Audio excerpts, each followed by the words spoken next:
back again, the NBA Cup. And here's a refresher. I'm going to need to see the court to prove it. Here's a little primer on how this thing works. All 30 teams have been randomly drawn into 6 groups of 5. The 6 group winners and the 2 wild cards will advance into a single elimination knockout round to compete for a prize pool and the NBA Cup championship trophy. Okay, but emphasis on the prize pool. All of these games, except for the championship, count toward the regular season standings. Got it? Got it. Now look at this court. Lakers, Grizzlies. Grizz have lost 4 straight to the Lakers. Okay, look at that thing. That one's kind of tame. Kind of tame for Memphis. That one's kind of tame. For the grindhouse. Luka's back. Remember, missed 3 games with a myriad of injuries. Playing just his 3rd game of the season. Made 6 threes. Just showed you a couple of them. He goes, I feel great. Yeah, he had 19 points in the first quarter. Second quarter, former Lakers great, Contavious Caldwell-Pope from the wing. You down with KCP? He had 12 points. Grizzlies up 10. Jalen Wells was 2 for 9 from distance. We're going to show you both of them. Wells, a couple up fakes. Oh, I'm sorry. By 3, I meant 3 steps. This man had 16 points. It's 42-24. Hold on one second. JJ Redick, though, would say of Luka Doncic, he just gets to wherever he wants to go, including getting the basketball to Rui Hachimura, who had 9 points. 6 dimes for Doncic.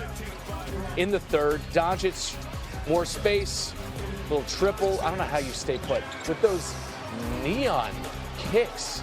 Couldn't tell. Can't miss them. Hey, Ja Morant, awful shooting night. 3 for 14 from the floor. Ja did have 7 dimes, though, only the 8 points. But the Grizz had a 2-point lead going into the 4th quarter.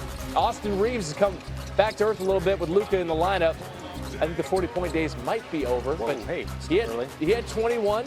He still had 21. And then Doncic, speaking of it, man, he is the first player in NBA history to average 45, 10, and 5 in the first 3 games played of a season. Dude, he pulled up from Murfreesboro. I'm trying to think of other places in Tennessee. Dixon. Well, that's over by Nashville. 117, 112. Luka had 44. You've been waiting for it. Opening night. So we're going to get right to it, Perk. We want Perk predictions for the season. We're not wasting time. MVP, who you got? Well, I'm glad we finally got to basketball and left football. Football was yesterday. Let's live in the moment. We're talking about today, and since we're talking about today, damn it, the Lakers are playing today, and that means Luka is playing, and I got him as my MVP frontrunner. With no LeBron James right now, Luka that is in shape. We saw Luka last year that was depressed from being traded, out of shape, battling through injuries, and he still was going out there and putting up monster numbers. Now he has the keys to the car.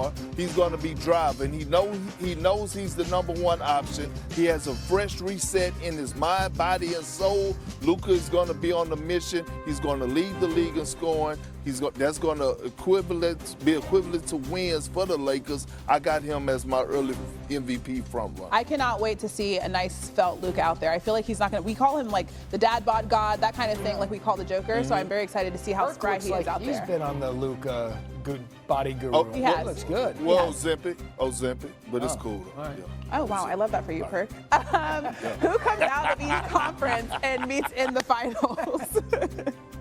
Well, in the East, I know a lot of people are going with the Cavs. I love the way that the Hawks are looking, but I'm staying with big body Bronson and the New York Knicks. We're actually bringing aggressiveness and a style of play where you see teams are actually contending in the Western Conference. The Lakers are a championship team, and I think it's okay to say that. Like watching them last night, I wrote it down, doggy. They're a mediocre team. Their offense is decent. Their defense is horrific. Now think about this. So Luka definitely was incredible last night. Attacking downhill, energy levels seemed high, conditioning was a thing in the offseason. Seems like he has handled that challenge, right? But when you get Luka and you take away a guy like Anthony Davis, who is the backbone of your defense, who can alter shots, allow guards to press up on the perimeter, it gave you a defensive mindset. This team now with DeAndre Ayton, there's no defensive mindset. There were multiple times, I say last night, where he was floating around the perimeter.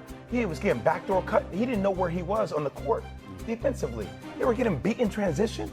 Golden State was in there. I know I said I can't curse. It was in their ass.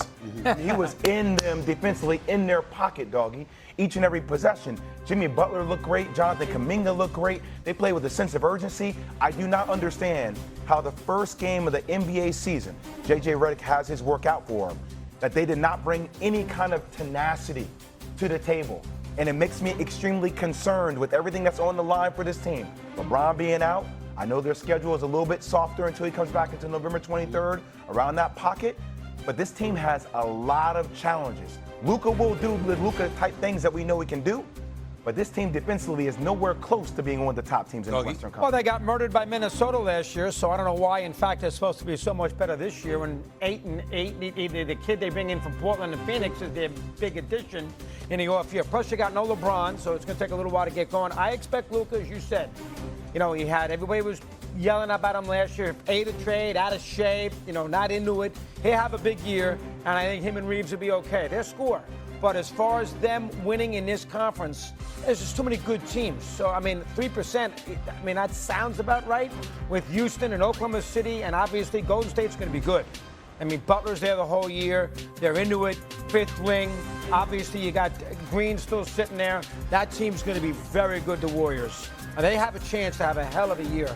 But the Lakers are the 5th, 6th best team in the Western Conference, and that's not going to do them a lot of good come postseason time because they're going to not get a first round. They're going to be no home court first round. They're going to have trouble getting out of the first round to make a long story. I'm going to say, well, we know that. We know that that's definitely going to be the case because you've got OKC and Houston. Once Kyrie and Anthony Davis come back, you've got Dallas, you've got Minnesota, you've got Denver who reloaded, and now they've got some depth. So there's about 5 teams that you think about before you even think about the Lakers. Let's get that out of the way first. Having said all of that, I will say this. I believe in J.J. Redick as a coach. I think that J.J. Redick is going to be a star coach in this league for a long time to come. I really believe in him, and I really believe in his ability to make adjustments and to make them better. I think they'll get better. I don't think last night is an indication. Certain teams are your kryptonite, y'all. And I think that when you look at Golden State's ability to shoot perimeter shots, everybody can't shoot like that. Everybody can't shoot like that. And I think that's what you got to remember. Most teams are not going to cause the problems for the Lakers that a Golden State Warriors team will cause. That's how I'm looking at that. I also want to say this. LeBron with the scatter and all of that. Listen, we all know that this is the most well-conditioned athlete, one of in the history of the NBA. He takes care of himself. I'm not saying the injury isn't serious. I'm saying that I have every confidence that he'll be able to come back and do the kind of things that we know he's capable of doing, giving you his 25 a night. That offsets some of the defensive woes because of what he's going to bring you offensively as well. DeAndre Ayton seemed clueless out there. It's going to take him a while to get going because it always takes him a while to get going. And then even then he fades and boy, he comes back. He's like a roller coaster. We get all of that. In the end, I think we look at the Lakers. I think the one positive to peel out is that Luka was out there showing he's ready. Doing his thing. He's ready doing his thing. He's elite. So for him to come out there, and we all know what a stud Jimmy Butler is or what have you, and to see Luka just going at him or anybody else, you got to love that. Here's what I love about the Warriors.